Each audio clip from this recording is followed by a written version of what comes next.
It's a fascinating report, and particularly one of the things that struck me was your projection that it may be different in different regions. As we talk about coming back to work, that the coasts may be ahead of the center of the country.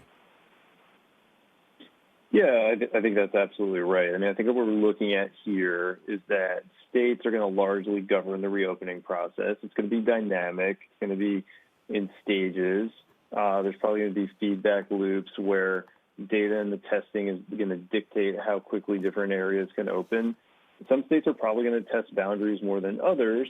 And of course, that means there could be some backsliding. But I think ultimately kind of the politics of sickness and testing and whether or not hospitals have capacity is going to determine who opens quickly and who doesn't. And if you kind of broaden it out to what it means for the economy, I think it means that we're still looking at more of a U-shaped type recovery, one that's going to take a little longer as opposed to a V-shape, and that's what's baked into the Morgan Stanley economic forecast right now. So the president obviously has come up with his guidelines with these three phases, and you have to have a decline in certain numbers. What is the most important set of numbers? Is it number of cases? Is it number of hospitalizations? Is it the number of deaths? All of the above?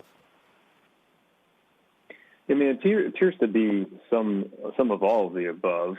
But I think practically speaking, what is probably going to be most important to individual governors is what their individual hospital capacity looks like as opposed to the other factors. And basically, does the healthcare infrastructure exist such that you can feel comfortable taking the chance of opening up your economy a little bit more so you can actually treat people when they get ill if you kind of spike back up in the other direction? That is the practical public policy challenge that most governors are facing. Ultimately, it's what the data speaks to, but I think that's if you need to narrow it down to one lens, it's probably going to be about hospital capacity. And what projections do you make? How do you estimate the extent of testing? And by that, I think I mean both for people who have it, but also the so-called serology test about people who have antibodies. What kind of projections do you make for how much we need and when we'll get it?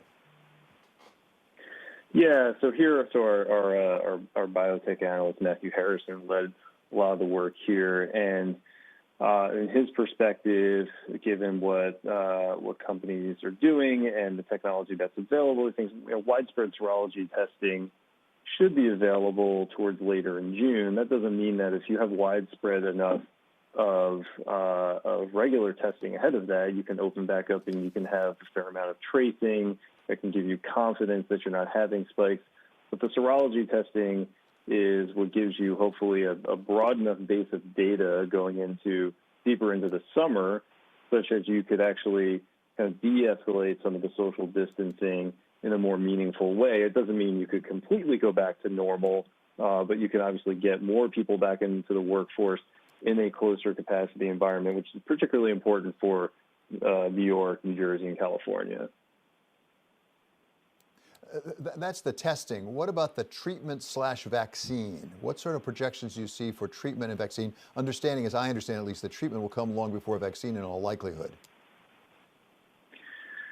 Yeah, again, here we're deferring to the wisdom of my colleague Matthew Harrison, but the expectation is that the different types of antivirals under development could see widespread enough both production and acceptable use by the time you get deeper into the summer, such that is part of the overall story of whether or not there's enough hospital capacity. It's whether or not it's not just about whether or not there's enough ventilators, but are there enough treatments to actually sort of turn people through the hospitals quicker. So we think all of these things kind of come to bear as you get later into June or more into the summer. But again, the ultimate sort of what gets you back to normal has to be around immunization, and that's something that we're not expecting until 2021.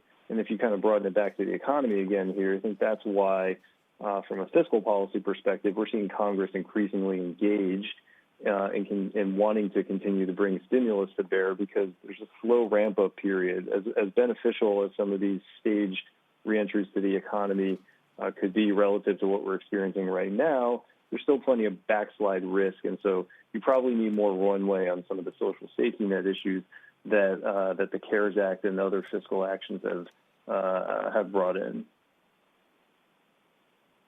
What can we learn from China, if anything, from their experience? Because they clearly are ahead of us on this. I mean, they've got some manufacturing going again. They've even got some restaurants open, as I understand it. Yeah, I think there's only a limited amount that we can learn at this point. I mean, some of the stuff is fairly obvious, which is to say that if you're bringing people back into small enclosed places, there are going to need to be more spaces between them, and therefore the economic ramp up is going to be relatively slow. But that being said, I think there's enough sort of confusion about the body of data that we have so far globally that I think it's hard to sort of conclude from China's experience that we would see a V or a U or an L-shaped recovery, particularly when we're talking about a different set of kind of cultural and governance norms. The U.S. is going to try and attack this in a federalist way, right? But the administration allowing states to dictate this means that we're going to have kind of different policies as opposed to a one-size-fits-all. Whereas I think there's questions about to what extent the U.S. can do contact tracing the way that China does. And so I kind of hesitate to suggest that we can learn a lot from China other than the obvious, which again is that as we are testing the waters of reopening the economy, it's probably going to be slow going in terms of putting large amounts of people into the same place. And of course, a lot of economic activity requires that. Michael, finally, given what you've done at Morgan Stanley and the review you've made, the projections you've made, what information do you have for us about reopening the economy? That was the big subject for much of last week with the president and others addressing it. What wisdom would you have for us about what to do, how to do it? I think at the end of the day, it's about we need a lot more data. So we need a lot more testing, traditional testing, a lot of serology testing would be particularly helpful. And because it's that data that is going to give confidence to decision makers and to individuals that they can do something closer to what was considered normal beforehand. Now, as I mentioned, there's a lot of cultural challenges with how you collect that data. Maybe not everyone's ready for the type of contact tracing that would be acceptable in other countries. But there's probably other ways to get that data just by having a massive scale testing regime. One way or another, you just need to reduce the amount of unknowns in terms of how pervasive the sickness is so that people can then have confidence to then re-engage and employers can have confidence to bring people back to work. I think it really all kind of boils back down to getting more data.